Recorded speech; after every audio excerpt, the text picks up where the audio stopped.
Well, hey there, Genxers. Matt Marshall here again, checking in. For today's show, I wanted to share with you some thoughts I had after a great conversation with my oldest son, Josh. He works as an audio production specialist in a major city in the area and has some unique approaches to prepping I just don't think about very often. But before I get to the show, I just wanted to remind you all to comment, like, and subscribe where you can, wherever you get your podcasts, and on your favorite social media app. Without the support, we're just talking into a mic, and we'd rather like to know that we're making a difference. Well, my oldest son and I have fairly regular breakfast together. And by the way, for those of you who have adult children, do everything you can to spend a little bit of quality time with them one-on-one. It's such a great experience to see them growing into the person they were designed to be. Well, he's in his 20s, and I love to hear how his life is changing as he's learning more and more. And we take these opportunities to share ideas on each other's projects and work experiences. Well, we got to talking about preparedness and this channel, GenXTalkin, on being prepared. And he helped me understand some concepts of preparedness from his perspective. This particular breakfast, we started talking about Maslow's hierarchy of needs. And I think most people have at least heard of it. Most certainly, if you've been into college recently, as he had. And most have a general idea of the hierarchy. At the bottom of the hierarchy are the basic needs or physiological needs: food, water, sleep, sex, excretion. The next level is safety, security, order, stability. These two levels are the most important to the physical survival of the person. Once individuals have basic nutrition, shelter, safety, they can start to attempt to accomplish more. The next levels tend to focus on the psychological needs. The third level, for instance, love and belonging, whether it be family and friends or intimacy with another, as well as a sense of connection or community. The fourth level is referred to as the esteem level, the need to be competent and recognized, such as status or level of success. Additionally, it includes the cognitive level, where individuals intellectually stimulate themselves and explore. And the aesthetic level, which is the need for harmony and order and beauty, which leads us to the top of what's often visualized as the pyramid, the need for self-actualization. This occurs when individuals reach a state of harmony and understanding because they're engaged in achieving their full potential. They may look at this in terms of feelings such as self-confidence or by accomplishing a set goal. Now, I generally try to think of prepping priorities from the perspective of the survival rule of threes. Can't live more than 3 minutes without air, 3 hours in a hostile environment without shelter, 3 days without good drinking water, or 3 weeks without food. And some take it even a bit further, 3 months without human contact. To me, this has always been a very simple way of defining a priority of things to secure in a SHTF type of scenario. But if you look at prepping from the perspective of Maslow's hierarchy of needs, some things just glare right back at you, and some things I found to be a bit more hidden. As I stated above, the first two levels, the lowest levels, are most important for the physical survival of the person. And I feel the vast majority of people in the prepping communities primarily focus on these two levels. And they either forget about it completely or reduce the importance of those higher levels of needs. I would say this is probably okay in many short-term events. You see it on the survival series all the time. The person on the show is basically surviving, but not really thriving. Certainly, there are some exceptions. Looking at you, Rockhouse and Musk Ox Killin' Rollin' from Alone, Season 7. This brings up an important distinction of how this theory of needs is taught by many people. Often, they refer to these as levels of achievement, and they will try to explain them as you must achieve one level before you can get to the next level or before you can focus on the next level, as if it's an order of or a progression. First of all, Maslow never intended for this to be the case. Starting off with the first publication of his theory in 1943, he described the human needs as being relatively fluid, with many needs being present in the person simultaneously. And second, if it were more of an order of progression, then a person would be in a regular state of being brought down levels, because at any time the body's response is, I'm hungry, or I'm thirsty, or I just got robbed, we are brought back down to the bottom rungs. And perhaps that feeling that we need to try to fight our way back up again. Well, an interesting observation here is this could also make it incredibly difficult to ever excel in life or achieve those higher levels, as if one is always having to focus on the lower needs. Where's my next meal coming from? Or do I have clean drinking water? Unfortunately, this is true for many around the world and right here in our own United States. As I was doing my research for this episode, I came across what I feel is a very important point. Maslow wrote that there are certain conditions that must be fulfilled for the basic needs to be satisfied. For example, freedom of speech, freedom to express oneself, and freedom to seek new information are all a few of these prerequisites. Any blockage of these freedoms could prevent the satisfaction of the basic needs. I find this is so amazing that even in the United States Constitution, very similar freedoms are expressed and required by law. First Amendment, Congress shall make no law respecting an establishment of religion or prohibiting the free exercise thereof, or abridging the freedom of speech or of the press or of the right for the people to peaceably assemble and to petition the government for a redress of grievances. Pretty incredible, huh? How tuned in the founders were to the real needs of the American population then and in the future. It's mind-blowing, really. Well, the last thing I wanted to talk about is how, as the song goes, times they are a-changin'. When I was growing up, the Army had a series of TV ads they showed, and you may remember some of them. Be all that you can be in the Army. Find your future in the Army. Get an edge on life in the Army. Well, this underlying concept of becoming all that a person can be in the commercial seems to actually come from Maslow's hierarchy of needs. The process of self-actualization played a critical role in theory. He defined this tendency as the full use and exploitation of talents, capacities, potentialities, and so on.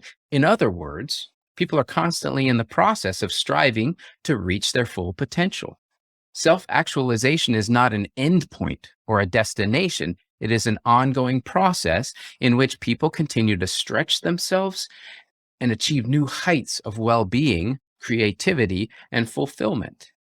Maslow believed that self-actualizing people possess a number of key characteristics like self-acceptance, spontaneity, independence, and the ability to have peak experiences. So what's that? Beyond the routine of needs fulfillment, Maslow envisioned moments of extraordinary experience, known as these peak experiences, which are profound moments of love or understanding, happiness, and rapture, during which a person feels more whole and alive and self-sufficient, and yet part of the world, more aware of truth and justice and harmony and goodness. Self-actualizing people are more likely to have these peak experiences. As I stated, in prepping, we typically tend to focus on the lower end of this hierarchy, those related to the physical survival. But in today's world, and especially in cities, most have that provided to them, either via themselves or some sort of government subsidy. When's the last time in a city you've been actually starving? And I'm not talking about, oh, I missed my breakfast because my alarm clock didn't go off, so where should we go for lunch? Starving.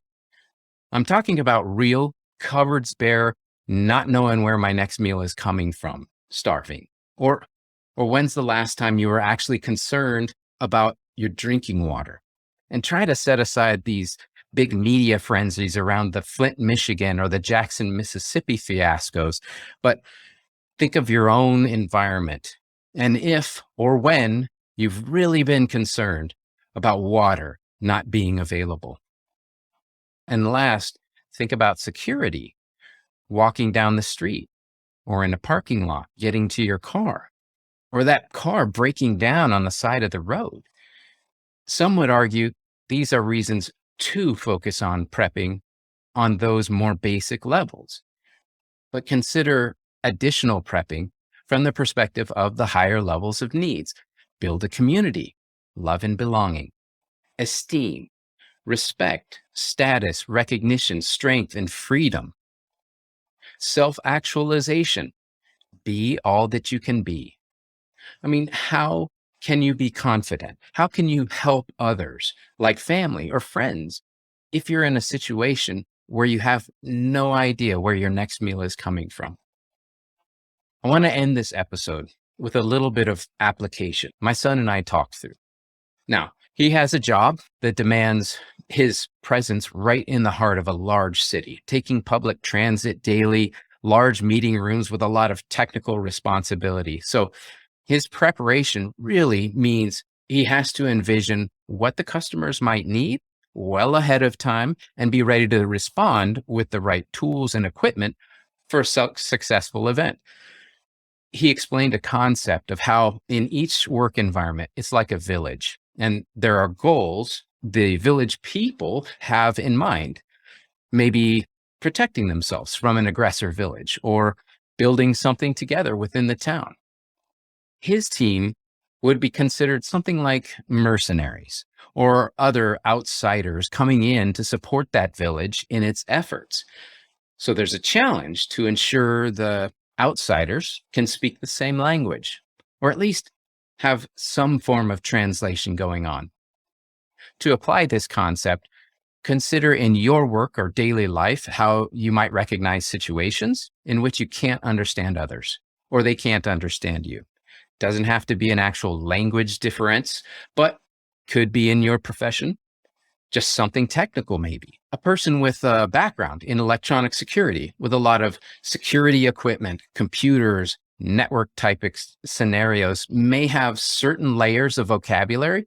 Perhaps a next door neighbor mechanic might not grasp. And it goes the other way too. The mechanic may be able to speak a completely different language inside of a car or a truck than this electronics person. So that security person could make an effort, hopefully without sounding condescending, to use broader concepts in order to share experiences. It was also great to hear my son's approach to prepping when living in or near a large city and how preparedness changes for him. He recommends providing clues on how people can prepare within their own work and commuting environments, allow experienced training or education to inform us on what we could expect in certain situations, and prepare a pack. He refers to them as more of a situational pack for these purposes. He quickly used an example of crash carts for the medical world. So we use this concept to build our own version of a bug out or go bag for these just in case scenarios. I think most people with a prepper mentality, they do this automatically, but it bears some repeating in keeping yourself organized and prepared in the work environment. Not really from a perspective of survival, food, water, shelter, but from preparing you to perform your daily tasks at work. In my son's world, he starts with a backpack. With a vast majority of tools and equipment experience tells him he may need during the day's event in order to make it a success. In my world, we have a couple of trade shows that we do each year where we pack a toolkit in the shipping containers going to the show. So we are prepared for the vast majority of scenarios experience tells us we'll encounter during setup or teardown for the show's booth. Now, one final area of application harkens back to Maslow's thoughts on peak experiences. high points in life when the individual is in harmony with himself or herself and his or her surroundings. In Maslow's view, self-actualized people can have many peak experiences throughout a day or a week, while others have those experiences less frequently. Now, as a side note, he even believes that the psychedelic drugs like LSD and psilocybin can produce peak experiences in the right people under the right circumstances. I do not necessarily condone going that far. But speaking personally, I've had experiences in my life when I've been pushing myself to my physical limits and obtained what I can only explain as euphoric experiences. Riding my road bike near the end of a half day of riding, and I should be exhausted, but a song comes on and I just get this feeling of excitement, a burst of energy I didn't have before, big old smile on my face. And I swear the folks passing me and coming the opposite direction and seeing that smile on my face probably think I'm on drugs. Another pretty common experience is while I'm hiking the Appalachian Trail. And I've been going for a day in the rain with a 40-pound pack on my back, legs tired, my back chirping and grumpy. And I'm coming up on this mountaintop scene where the sun opens up, or a section of what's lovingly referred to as the Green Tunnel, where the trees are covering the trail, mist blocking much of my view, and I'm jumping from rock to rock, feeling like Bilbo in this grand adventure. Well, this must be why we have vacations. This must be why we're commanded to enjoy our day of rest, so that we're afforded the opportunities to not focus on those lower levels of need, but to be allowed time and opportunity to experience the higher levels. I would invite you, if you don't already partake, to consider trying biking, hiking, boating, competing in a triathlon or a marathon, or heck, it doesn't even have to be a physical thing. Try going to a famous musical or a concert. Wake up early and catch a sunrise, or hang out where you can see a beautiful sunset. Sit next to a crackling fire on a cool evening. All of these are just ways that a person can set aside the lower levels of need and allow themselves the time and the opportunity for experiencing something more than just the mundane. We'd love to hear of your peak experiences and maybe even share some of those with others so that they might get ideas as well. Hit us up on just about any social media platform at GenXTalkin with no G at the end. Thanks for listening. Until next time, this is Monk signing off. Better be prepared.